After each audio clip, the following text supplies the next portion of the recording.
Olá pessoal, sejam todos muito bem-vindos à NAEV, o Núcleo de Aprendizagem e Excelência em Voo. Sejam todos muito bem-vindos, eu sou o instrutor GT.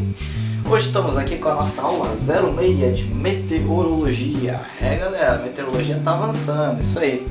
Galera, essa aula de meteorologia hoje vai ser super curtinha, porque hoje a nossa matéria é curtinha. Vamos falar de um assunto rapidinho que uma videoaula só a gente corta esse assunto, beleza? Hoje vamos falar sobre água na atmosfera, beleza? É um capítulo assim super rápido, tranquilíssimo, sem mistério nenhum, beleza? É rapidinho. Então vamos lá, vamos começar. Galera, água na atmosfera, o que você pensa inicialmente? Você pensa em umidade, certo? Bom, basicamente é isso. É a primeira coisa que você pensa quando fala água na atmosfera, você pensa em umidade, certo? Tá bom, beleza, isso tá certo. Agora, a gente tem que saber que na atmosfera a água ela é encontrada nos três estados. Ela é encontrada no estado sólido, no estado líquido e no estado gasoso. Por exemplo, a gente tem no estado sólido, às vezes um ACB, né, um cúmulos limbus, que é uma nuvem muito grande, né, uma nuvem que tem um processo super adiabático, aquele vapor d'água sobe tão rápido dentro de um cúmulos limbus que ele pode sim passar do estado gasoso direto para o estado sólido. Sim, galera, é rocha mesmo, é granizo, é gelo na CB, é uma parede de gelo mesmo, em suspensão no ar devido àquele grande coeficiente adiabático, certo? Aquele gradiente adiabático gigante pode sim sustentar uma parede de gelo avoante. Então a gente tem na atmosfera sim a água no estado sólido. No estado líquido, chuva, precipitação, correto?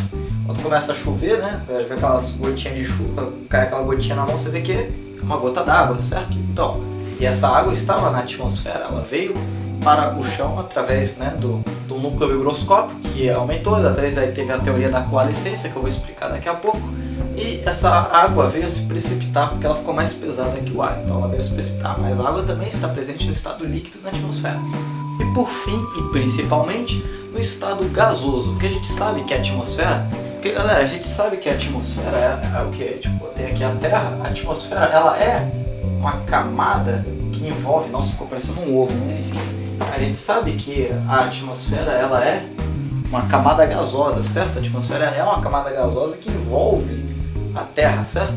E nessa camada gasosa, além dos outros elementos que a gente conhece, que a gente já falou lá, nitrogênio, oxigênio, a gente tem sim vapor d'água nessa atmosfera. E nessa atmosfera, esse vapor d'água ele pode estar até um valor assim, de uma massa de ar, que a gente falou na nossa última videoaula sobre equilíbrio atmosférico. A gente sabe que o método da parcela, eles pegam que é uma massa de ar, certo? E dessa massa de ar é o que equivaleria para todo o resto, mas eles estudam somente aquela massa de ar. Então a gente sabe que na atmosfera, se esse valor de umidade relativa atingir 4% do total daquela massa de ar, é considerado um ar saturado, ou seja, um ar com grande percentual de umidade, um ar saturado. A umidade relativa do ar é diferente do ar saturado, você tem que entender isso. A umidade relativa ela pode variar de 0 até 100%. Um ar com 100% de umidade relativa é diferente do que eu vou dizer que é um ar saturado. Mas enfim, isso aí é outro assunto que a gente não vai abordar agora. O que a gente tem que saber, galera, é que assim, o principal estado que a água se encontra na atmosfera é o estado gasoso, certo? Vapor d'água, com outras palavras, vapor d'água. Somente, né, o que forma nuvens e tal, vapor d'água, beleza? E galera, isso é meio óbvio, mas a grande forma da água chegar na atmosfera é através da evaporação, beleza? A evaporação que é o grande processo, né, físico que transporta água para a atmosfera, porque eu falei que grande parte da água na atmosfera não é vapor d'água. Então, essa água é evaporada de oceanos, de rios, de bacias hidrográficas, enfim. A gente tem mais ou menos, agora está me faltando de cabeça os dados certos, absolutos, mas é basicamente o seguinte, a gente tem basicamente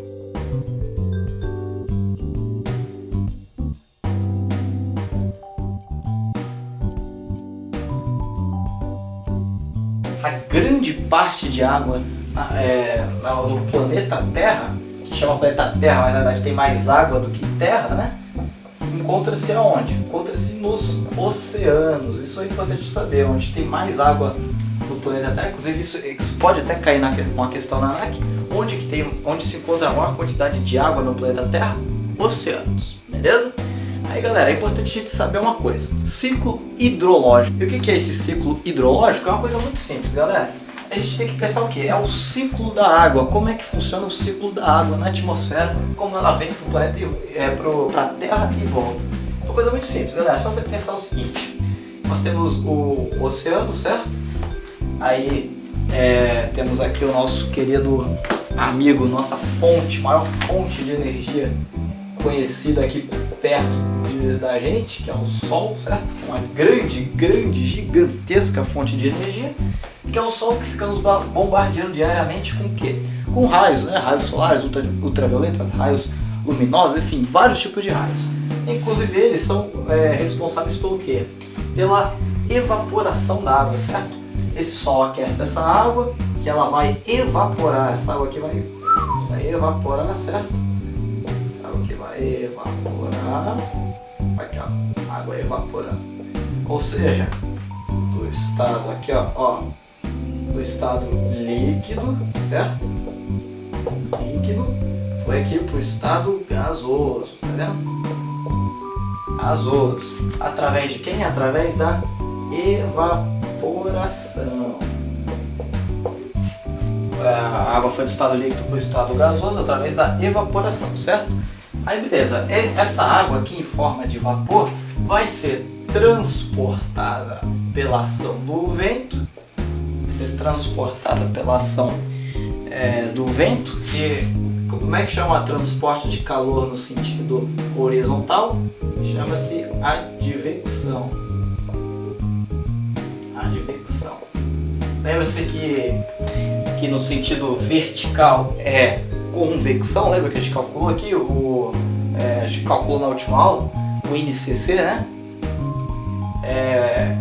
Lembra que a gente falou que é convecção no sentido que vertical, convecção.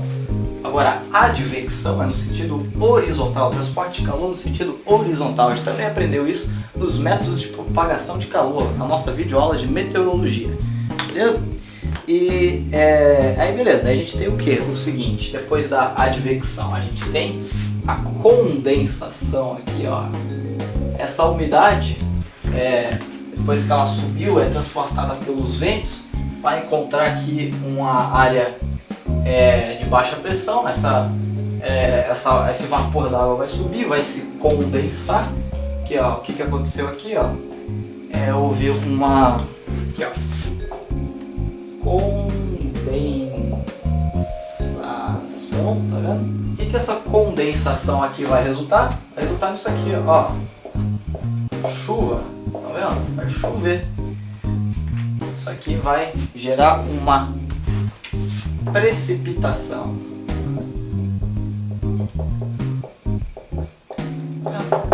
Essa condensação vai gerar uma precipitação. Que daí, essa precipitação, vou fazer de outra cor aqui, vai encontrar um relevo, certo? Encontrou aqui um relevo. Essa precipitação vai chegar aqui no solo, em que forma? Ó, em forma líquida, certo? Líquida. Aqui está o nível do mar, certo? O nível do mar não desce, mas só para dizer. Aí vai o que? Vai acontecer o que? Escoamento, e essa água vai retornar para o mar, tá vendo? O mar, ou então para os lençóis freáticos. Mas enfim, aqui nós temos o último fenômeno, que é o quê? Que é o escoamento, tá vendo? Escoamento. E aqui nós temos o ciclo da água. Você pode ver que isso aqui é o ciclo, tá vendo? É um ciclo. É um ciclo que se repete. Ó, a água dos oceanos evapora, certo? É transportada pelos ventos através da advecção, encontra a umidade, encontra a baixa temperatura dos altos níveis da atmosfera, é condensado, ocorre precipitação, a água, quando encontra o terreno, ela vai ser escoada de volta para o mar, e esse ciclo se repete aí sempre que tiver essas condições aqui. Mas esse é o ciclo da água, tá? Aqui, ó. ciclo da água. Beleza, pessoal? Está entendido o ciclo da água aqui? Beleza? Vamos seguir. Então, galera, qual é o parâmetro que a gente mede a água na atmosfera? É uma coisa chamada o quê? Uniforme Romeu, UR, que é o quê? Umidade relativa. E como é que a gente obtém a umidade relativa? Através de um aparelho muito simples, que são chamados higrômetros. Através do higrômetro a gente mede o quê? A gente mede a umidade relativa. Agora, galera, lembra que a gente sempre falou o quê? Isso aqui significa medição, lembra? Metro. A gente já falou várias vezes, lembra? Do barômetro, do termômetro. Agora tem o higrômetro. Pois é, ele o quê? Ele mede, certo? Já o hidrógrafo, o que ele faz? Ele registra, certo? A gente já aprendeu isso, lembra que eu falei para você? Tudo que tiver grafo, termógrafo, barógrafo, hidrógrafo, ele registra. Já o higrômetro, ele mede, certo? Lembre-se disso. Grafo, registra. Metro, mede. Isso é muito simples, né, galera? Só para saber. E se você tem curiosidade de saber como é que funciona o higrômetro, é muito simples. O que eles fazem, galera?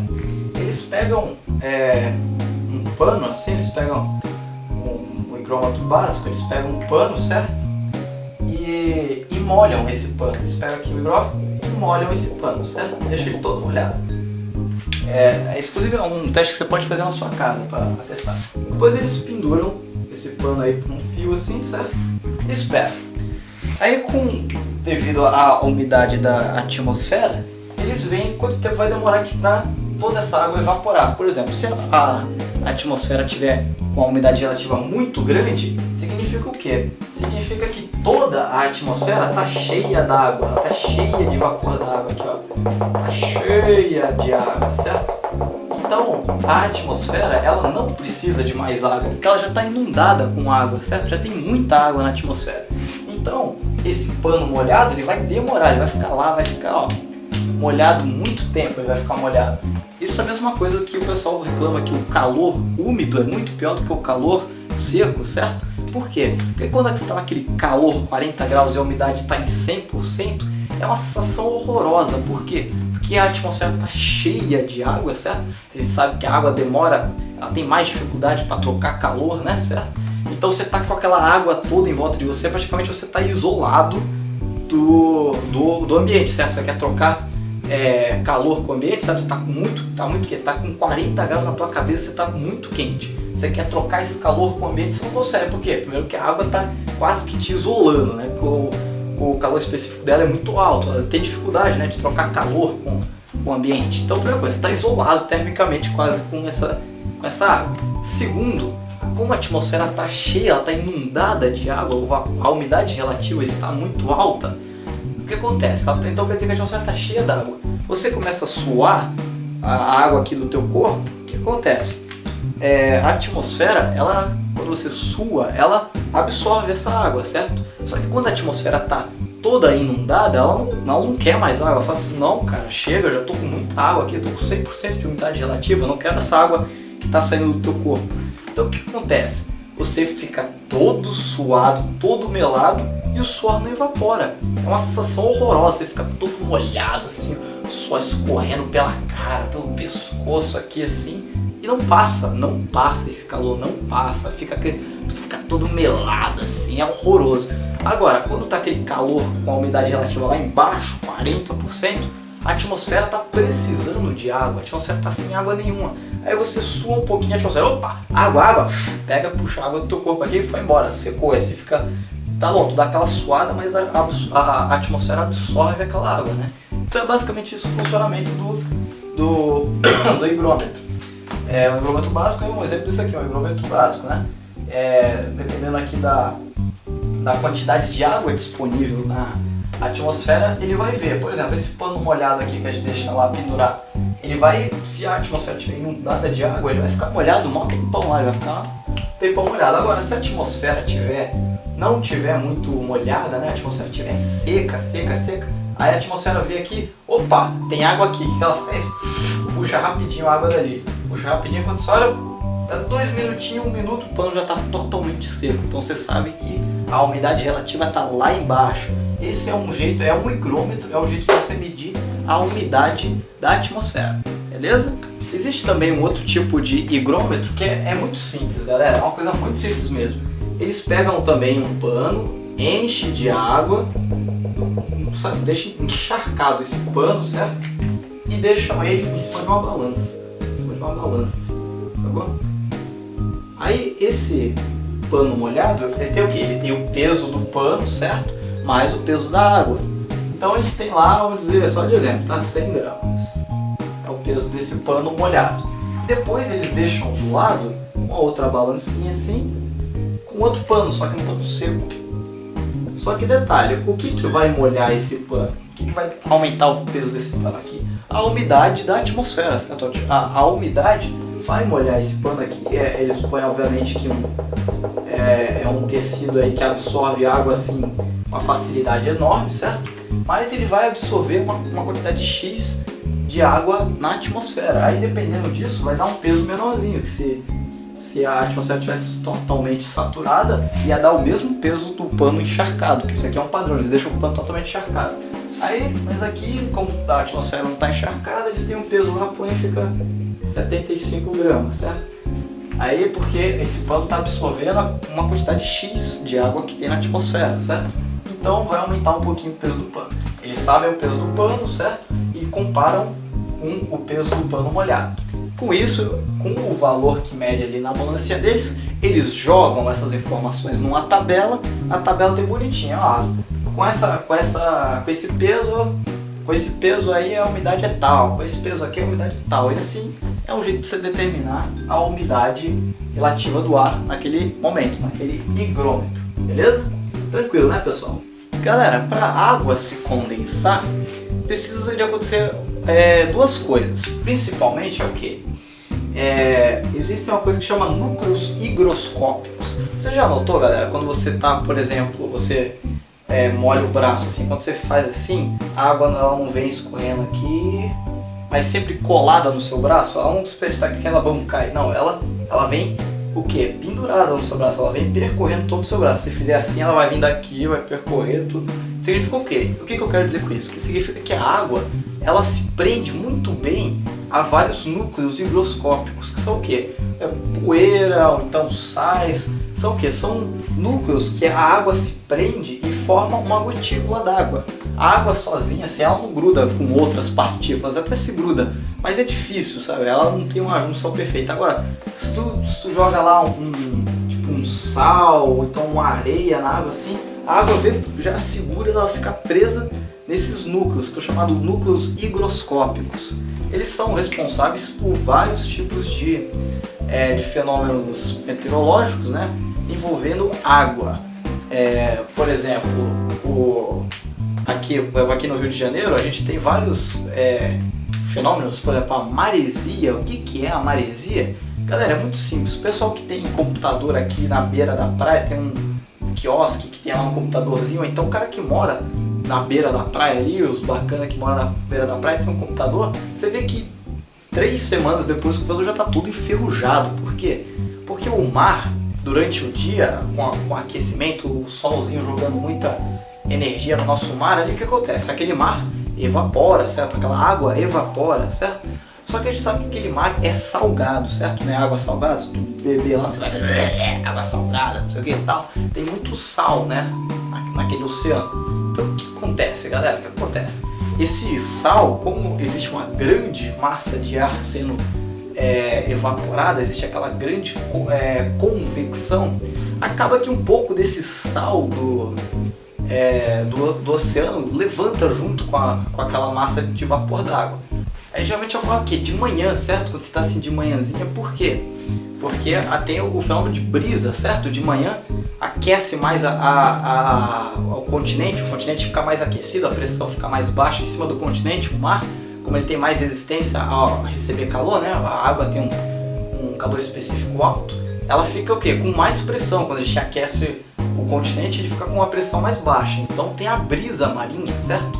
E o que acontece? Com essa brisa, todo aquele ar, toda aquela água evaporada com aqueles sais dentro, vão ser transportados para o continente, certo? Então o pessoal que mora na beira da praia, aí, os bacanas, então o cara que tem lá uma lojinha ali no beira da praia, vai ver que tudo enferruja muito rápido. Por quê?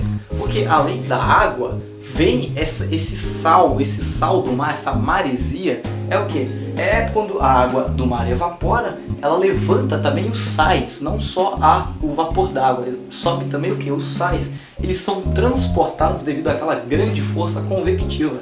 Então, com a brisa, toda aquela coisa vem para o continente. Aí ferrou, meu amigo, porque eu acabei de falar, núcleos higroscópicos são o quê? São facilitadores, são catalisadores para que a água se junte a esses núcleos e fique ali formando várias gotículas de água, certo? A água adora alguma coisinha para se fixar. Você vê quando chove, não fica tudo molhado assim na tua janela, assim, ela fica com várias gotinhas ali, ela adora se prender as coisas à água. Então, nada melhor do que na superfície, assim, na atmosfera, aqueles saizinhos minúsculos, vários grãozinhos de sal, a água se junta naquilo e qualquer ferro, qualquer metal que tiver por aí, velho, vai sofrer uma oxidação danada, vai sofrer uma oxidação, não vai sobrar nada, vai ficar tudo oxidado, certo? Principalmente porque não só pela ação da água, mas também pela ação do sal. O sal é um catalisador, então ele vai acelerar esse processo de oxidação dos metais. Então você que é bacana, tá assistindo essa videoaula, mora perto da praia, não precisa nem ser da beira da praia, mas perto, tome cuidado com seus aparelhos eletrônicos, tá? Deixa eles protegidos da maresia, porque a maresia corrói mesmo. Mas então, galera, o que eu quero dizer é o seguinte, esses núcleos higroscópicos, eles também são responsáveis por vários outros tipos de fenômenos meteorológicos que estão relacionados com água na atmosfera. Galera, esses núcleos de condensação, eles são responsáveis por diversos fenômenos meteorológicos, entre eles o que? Nevoeiro, névoa úmida, névoa seca, certo? Por quê? Porque esses núcleozinhos, eles estão aqui, eles estão fazendo de outra cor, pra vocês entenderem? Estão aqui os núcleozinhos, né, beleza? Eles estão lá paradinhos sem suspensão no ar. E suspensão no ar. Aí vem a água aqui e se prende em volta deles, Só que como eles são núcleos muito pequenininhos, eles ficam em suspensão no ar, certo? Até a força convectiva vence a força peso deles. Então o que acontece? Eles ficam em suspensão, na atmosfera ficam mesmo. E que tipos de fenômenos meteorológicos são eles? Nevoeiro, certo? Por isso que a gente vê muito assim, às vezes de noite, pra quem mora em cidade litorânea, você vê ali na beira do mar assim, fica aquela névoa assim, você pode falar, olha, maresia, é maresia, mas é um fenômeno que restringe demais a visibilidade. Culpa de quem? Dos núcleos condensadores, ou então núcleos higroscópicos, beleza? Mas galera, é importante lembrar que para acontecer a condensação desses núcleos higroscópicos, necessita de quê? Resfriamento. Resfriamento é uma coisa fundamental. A gente aprendeu que pelo processo adiabático, conforme a gente sobe, mais frio fica, certo? Então esse é uma das formas de resfriamento. Mas existem outras.